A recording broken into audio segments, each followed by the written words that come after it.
Mr. Kennedy, the homework was too easy and boring. I don't like doing percents with proportions. I remember from last year, I can just find percent of something by multiplying. I'm glad that you remember how to find the percent of a number from 6th grade. You'll be happy to know that you don't have to use proportions if you don't want to. You can go back to writing equations if you like that better. But it is my job to teach you different ways so you're always prepared. So Valentine's Day is almost here. Are you prepared to calculate tip on your big date? Yes, that is so easy. To calculate tip, you find a percent of your meal price. So, if the meal is $90 and the service is good, I find 20% of $90. And in this case, that means multiplication. Change 20% to a decimal and then multiply it. The tip would be $18.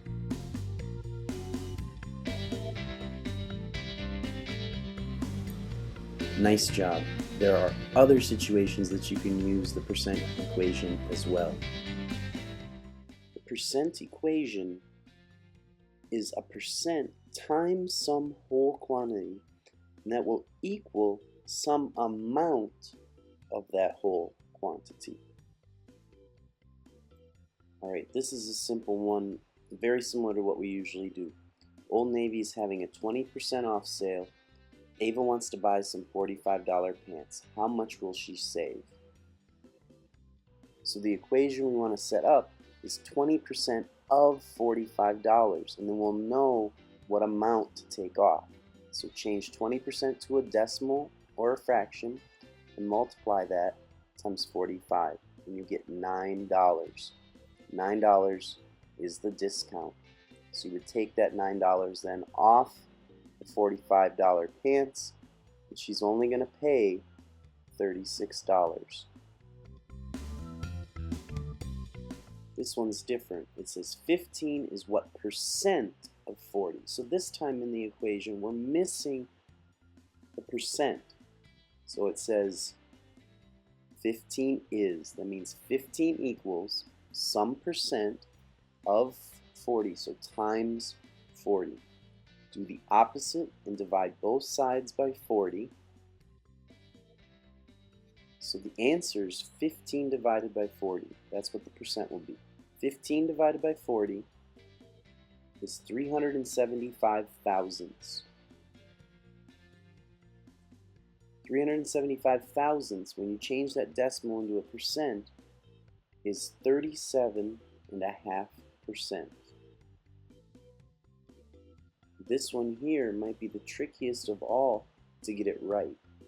It says 39 is 52% of what number? Meaning this time we're missing the whole number, or the whole quantity, not the part. We know that part of it is 39. Fortunately, it's easy to build the equation correctly. It says 39 is, that means equals 52% of means times a number.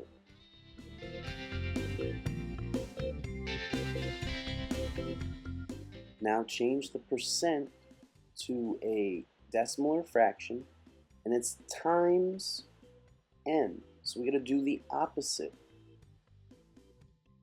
The opposite of multiplying by 52 hundredths is dividing both sides by 52 hundredths.